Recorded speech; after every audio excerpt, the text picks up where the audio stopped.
This is Jarrod Horak, and this is my latest daily Preakness report. It's Thursday, May 9th, and I have a lot of Preakness news to cover today, so let's dive right into it.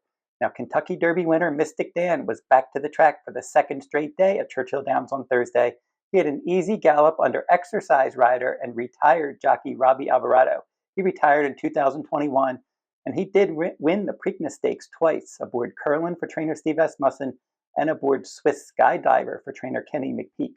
And I did watch the interview with Alvarado on the Kentucky HBPA YouTube channel, and I'll provide a link to that interview in the description below. That is a good resource for horse racing interviews if you're interested in that kind of information. Alvarado did seem pleased with the way Mystik Dan was moving this morning, and a decision on his Preakness status is expected this weekend. It looks like he will run in the Preakness if everything continues to go well, and Alvarado will travel with Mystik Dan's team if they do go to Baltimore. Now, the Preakness post-position draw will be Monday, May 13th, and the race will be Saturday, May 18th. Right now, we have a field of 10 possible as of May 9th. Mystik Dan's a possible. You have Just Steel and Seize the Gray for trainer Wayne Lucas. Both are confirmed starters. And you have Muth and Imagination for trainer Bob Baffert. They're both confirmed. Uncle Heavy and Mugatu, they're both confirmed starters.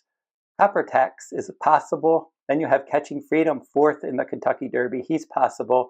And then the latest confirmed starter for the Preakness Stakes, Tuscan Gold for trainer Chad Brown. He has been confirmed, and Tyler Gaffalione will ride. Now, this horse did enter the Peter Pan Stakes on May 11th at 1 mile and an eighth at Aqueduct, but they're going to scratch out of that race, and they're going to run in the Preakness instead. Now, trainer Chad Brown, he has 2 Preakness wins, Cloud Computing and Early Voting.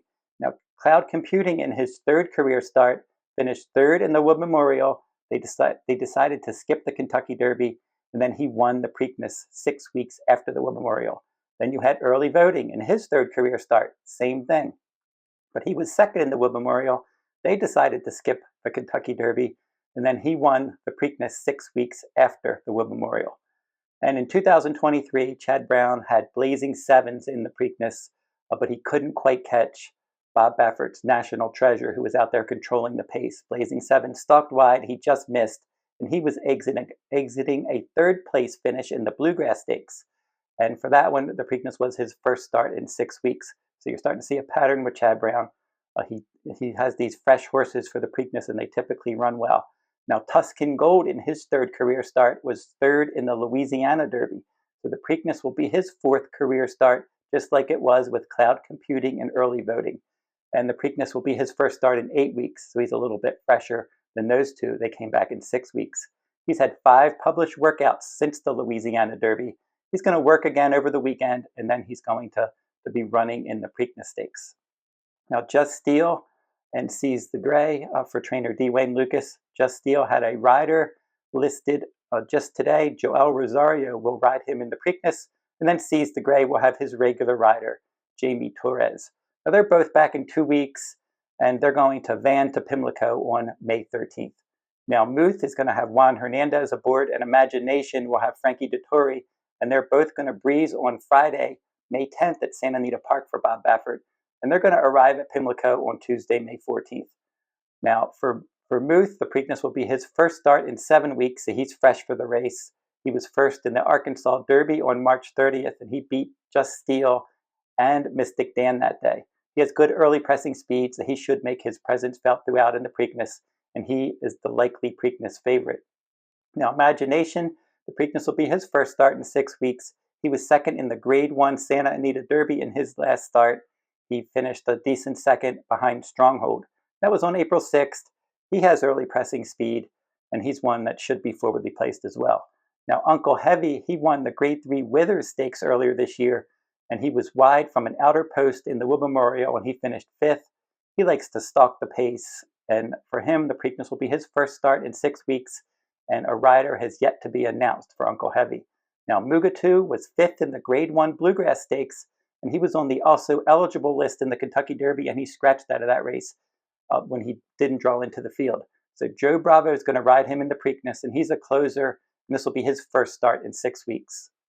Now, Copper Tax, a local horse for trainer Gary Capuano, he won his last 2 non-graded stakes starts, the Federico Tessio Stakes, which was a win-in-your-in for the Preakness, and then he won the private term stakes before that. Both of those races were at Laurel Park. The private terms was 1 mile and a 16th. The Tessio was 1 mile and an 1/8. He can stalk or close. If he runs in the Preakness, it'll be his first start in 4 weeks. J.G. Turrialba will be his rider. Catching Freedom, if he does run in the Preakness. He was 4th in the Kentucky Derby, and he did return to the track at Churchill Downs on May 8th. They haven't officially ruled out the Preakness. They're not quite sure what they're going to do for him next, where he's going to go, whether it's the Preakness, whether it's the Belmont, or whether it's something else. Trainer Brad Cox, so we'll make that decision soon. This horse likes to run from off the pace, and if he does run in the Preakness, Flavien Prat is going to be his rider. So that'll do it for the news for Tuesday, May 9th.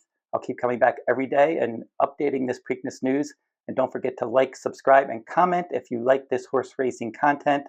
And if you need Preakness Day past performances, you'll be able to get those Preakness week at todaysracingdigest.com. And then they also have their annual Preakness product for the complete digest, where you can get past performances, analysis, pace and speed ratings, performance ratings, and much more. You'll be able to find that product, Preakness week, at todaysracingdigest.com. I'll also be offering my Preakness full card at the Digest website and also at my personal website, therunawayhorse.com. And on my sales page, you'll be able to get my Triple Crown Series products. I'm also going to be doing Black Eyed Susan Day, full card, day before Preakness, along with Preakness. And then for Belmont Stakes week, I'm going to cover all 4 days of the Belmont Stakes Festival at Saratoga. I'm covering all that at therunawayhorse.com on my sales page. And if you're interested in a bonus free pick each day on therunawayhorse.com, I have my new daily best bets blog. It's called Better Bets. You'll see the tab at the top of my website on the front page. Click there. It'll take you over there, and you'll be able to see my best bets each day. I just had a nice winner today at Pimlico. So that'll do it for this video. And until I see you next time, good luck at the races.